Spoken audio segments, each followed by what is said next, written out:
Welcome to this webinar today. My name is Robbie Tyson. I'm an accredited practicing dietitian and credentialed diabetes educator. The webinar's title today is Get to Know Your Medications. So obviously we're going to be looking at all the different classes of medications and the medications that fit within those. So the ones we'll look at today will be biguanides, sulfonylureas, thiazolidinediones, alpha-glucosidase inhibitors, SGLT2 inhibitors, DPP-4 inhibitors, and GLP agonists. Along with that, we'll also have a look at insulin as well. Before we do that, we'll have a look at digestion in the body and what's occurring when someone doesn't have diabetes, so that we can then compare it to what's happening in the body during digestion for someone that is living with diabetes. So remembering that carbohydrates are the main fuel source for the body. If someone doesn't have diabetes and they ingest carbohydrate foods, such as these here, the body will then begin to break those carbohydrate foods down, such as the sandwich that enters the stomach. Glucose is released and enters the bloodstream from that carbohydrate fuel. It then heads to the cells of the body, such as the brain and muscles. Under normal situations, insulin is secreted in appropriate amounts and unlocks those cells of the body to allow glucose into those cells to provide energy. The pancreas releases the insulin in appropriate amounts so that appropriate amounts of glucose then enter the cells of the body and can be used as energy.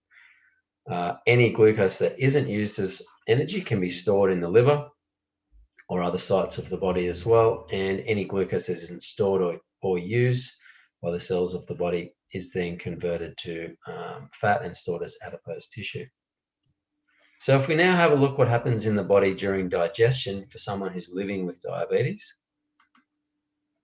a carbohydrate food is consumed and digested in the stomach. The glucose is released from that carbohydrate food and enters the bloodstream as it would for anybody who isn't living with diabetes. However, in this case, the insulin that is secreted may not be in the appropriate amounts, and the lock and key system doesn't work quite well. This lock and key system can become sticky as well, which we call insulin resistance. So the glucose can't enter the enter the muscles as inappropriate amounts, and the glucose tends to build up in the blood with the resulting elevated blood glucose levels. And this is known as type 2 diabetes. So a little bit more information about what diabetes is. We've already said that it's elevated blood glucose levels, so too much glucose in the blood. And we've seen two reasons why that may occur, in that the glucose from digested food enters the bloodstream and the pancreas may not be sending out enough insulin. And also that insulin that is sent out isn't working quite properly. So we call this insulin resistance. That lock and key system, designated in the red here, as we can see, showing that the glucose cannot enter the cell in appropriate amounts, and that insulin that's being secreted from the pancreas may not be secreted in the appropriate amounts either, due to the damage to some of those cells in the pancreas that secrete insulin. So knowing that, we're going to have a look at some of the medications, starting off with biguanides. I know some of those names may not be familiar, and these will be, such as Metformin. Obviously, it's the first-line medication for type 2 diabetes management, and we're going to have a look at some of the different names, along with what actually happens with that medication and how it works. So common names: Diabex, Metformin, Med-X are probably the most common. We can see there's an MR and an XR. Medium release, that stands for XR for extended release.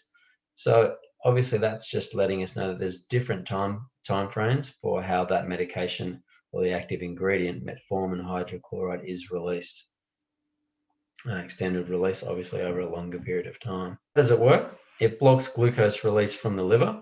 That's the main factor that's working in the metformin medication.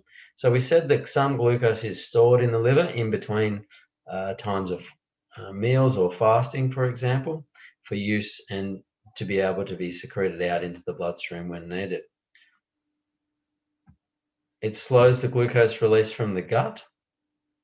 So we know that this slowing of glucose of food that has been consumed means that the blood glucose levels aren't going to rise as quickly.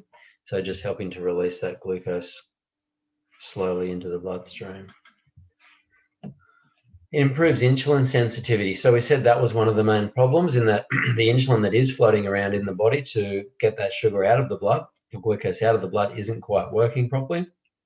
So a key factor for metformin is that it helps to improve that insulin sensitivity, helps to improve the lock and key system to allow the glucose to enter the cell and those cell doors to open up and glucose can enter. Common side effects, well, the most common are around gastrointestinal upset, nausea, diarrhea, and bloating, things like that. Usually if that is present in the first week of dosing, and if it doesn't go away after that sort of 5 to 7 day period, the individual would be recommended to head back to the GP and potentially be changed to another medication if that one is bothering them. Recommended to take directly with or after food. There are some contraindications for people who have got other organ conditions such as renal disease, and there'd be a reduction in dose if that was the case, depending on the state of the kidneys.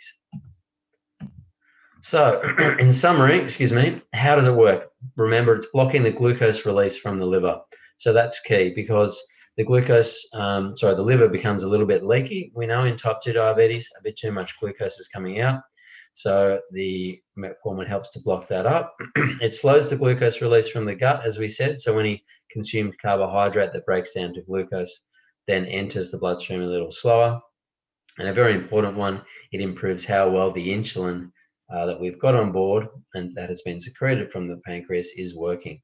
So the body can use the insulin a lot better if it's nice and sensitive, which is what the metformin does. So a couple of animations to understand that a bit better. We can see the liver here, and we've got some stored glucose.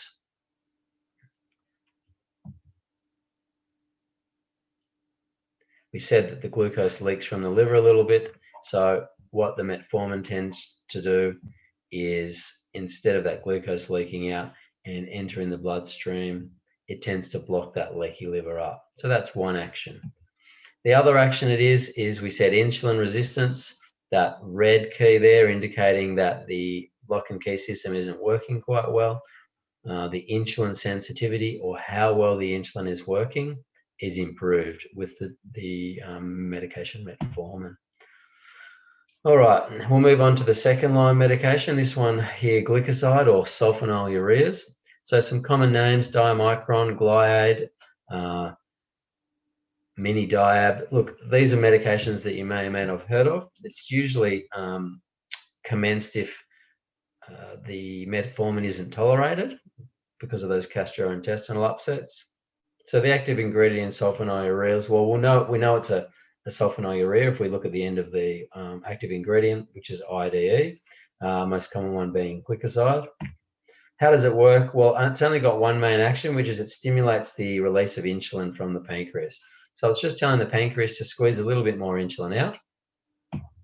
Some common side effects: hypoglycemia, weight gain, and a rash potentially. The most common one being increased risk of hypo. So we do try to provide a bit of information around hypo management, because it is telling the pancreas to send out a little bit more insulin. Dosing, taken just before a meal. Avoid skipping meals and making sure that all the meals are carbohydrate containing, just because of that risk of hypos. So how does it work? In summary, it's stimulating the pancreas to send out a little bit more insulin. So if we look at the pancreas here in green, we can see it is secreting insulin. That medication is just telling the pancreas to secrete a little bit more. And that's sort of happening continually. DPP-4 inhibitors, these ones are often called incretin medications. Some common names there: Januvia, Galvus, Tradjenta. So this medication is similar in the result as the previous medication, sulfonylureas. However, it works a little bit differently. So other common ones you might see on the packaging: sitagliptin, vildagliptin, saxagliptin. How does it work? Well, it blocks the action of a DPP-4 enzyme. Well, what does that mean? We'll explain that as we go through.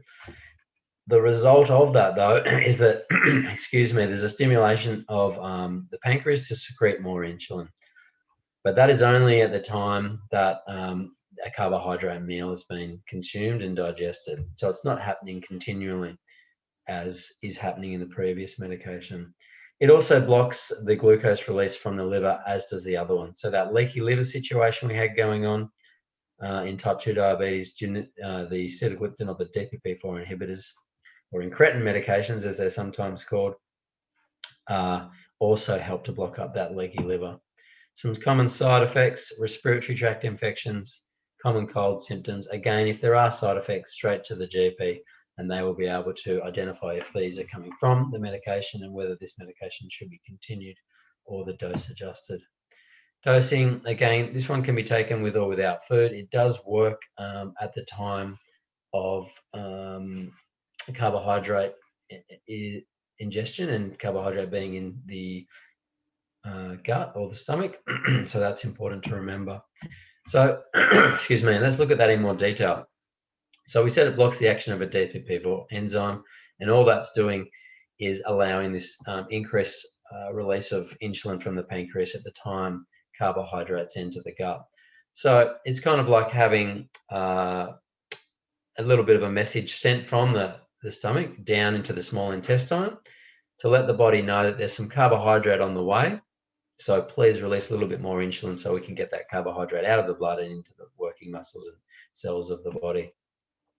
If we have a look at an example here, someone would eat the carbohydrate food if they were taking this incretin medication. It's broken down in the stomach. The body recognizes that some carbohydrate food has hit the stomach and sends this message to the incretin hormones to secrete a little bit more insulin from the pancreas and to help the blood glucose levels then be normalized.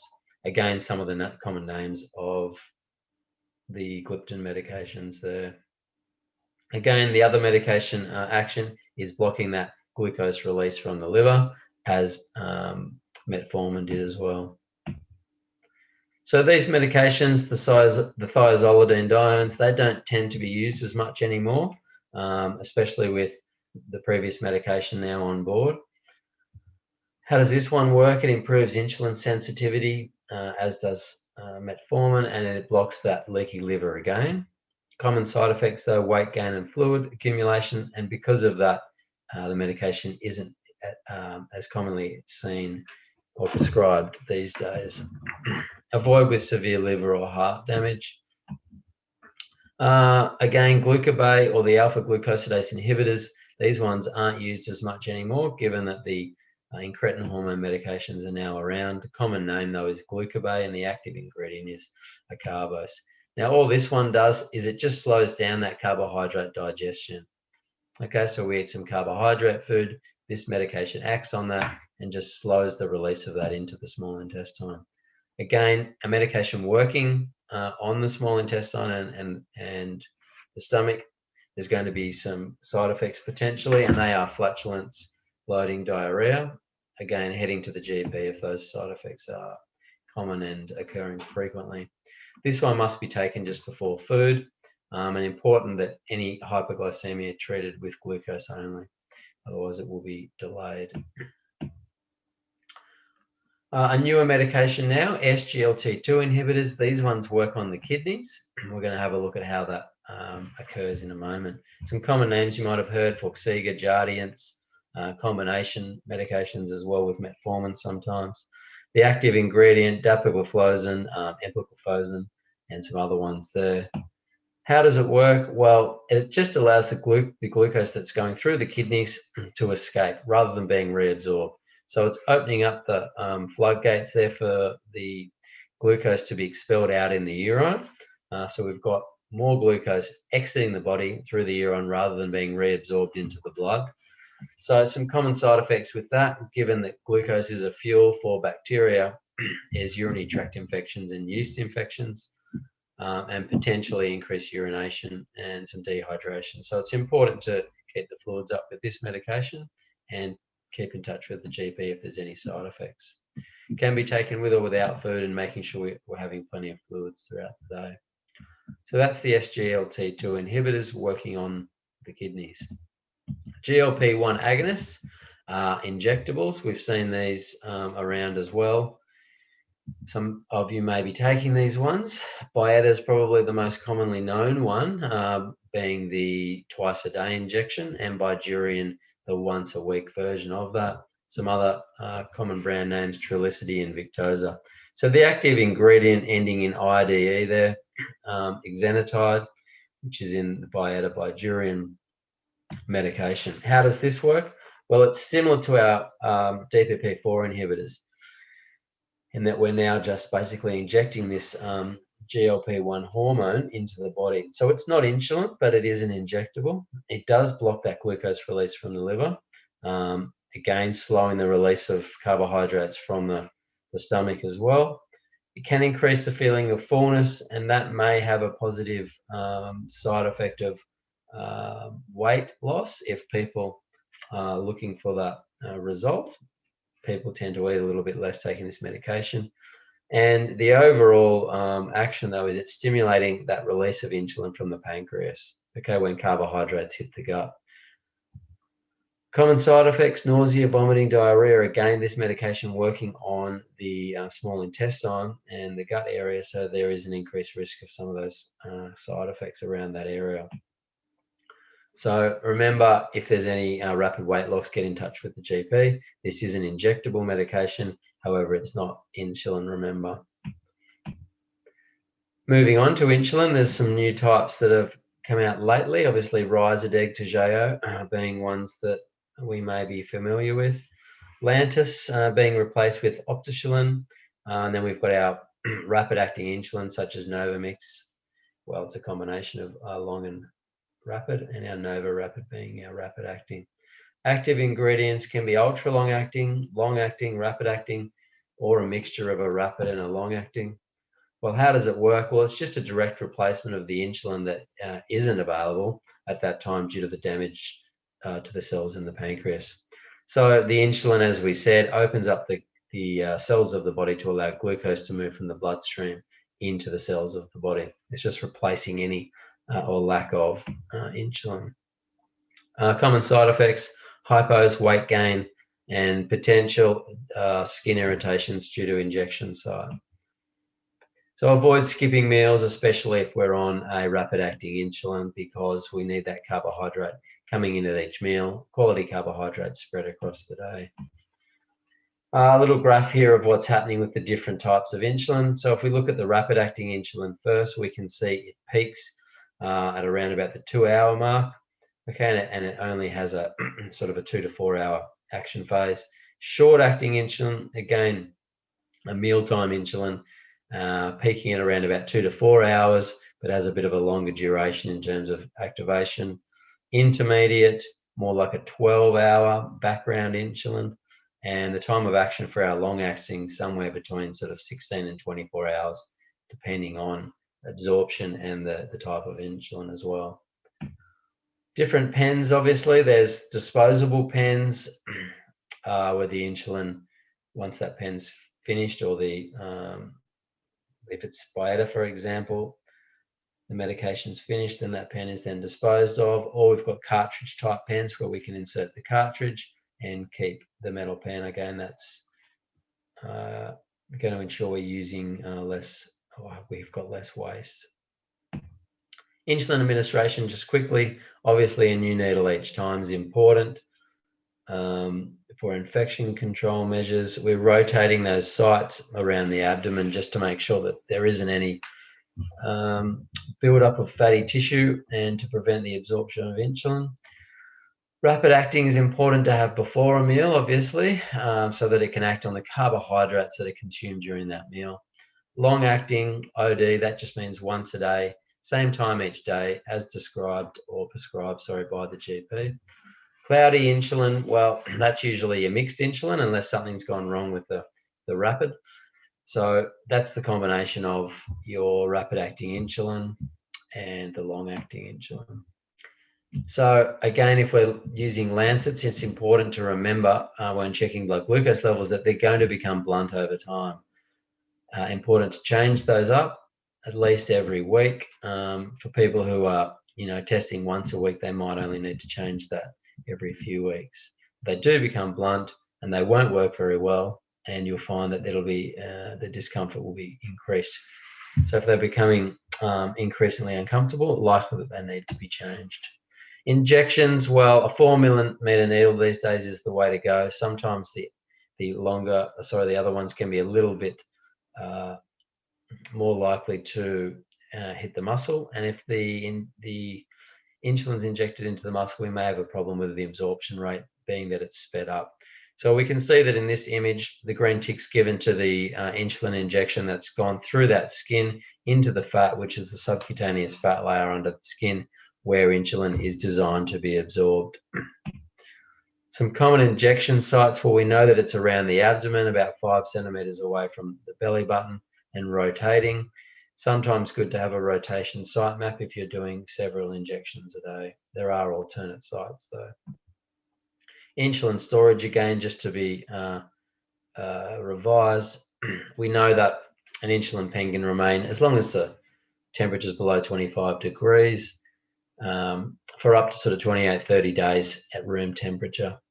Refrigerate the remainder of the insulin though. Try to keep it in the door of the fridge rather than at the back. Can become a little colder there and maybe damage to that insulin. Again, if it's a healthcare setting, it's locked away. All right, thank you for listening to this webinar today. If you've got any more questions, please don't hesitate to call us on the NDSS helpline. That number is listed below there.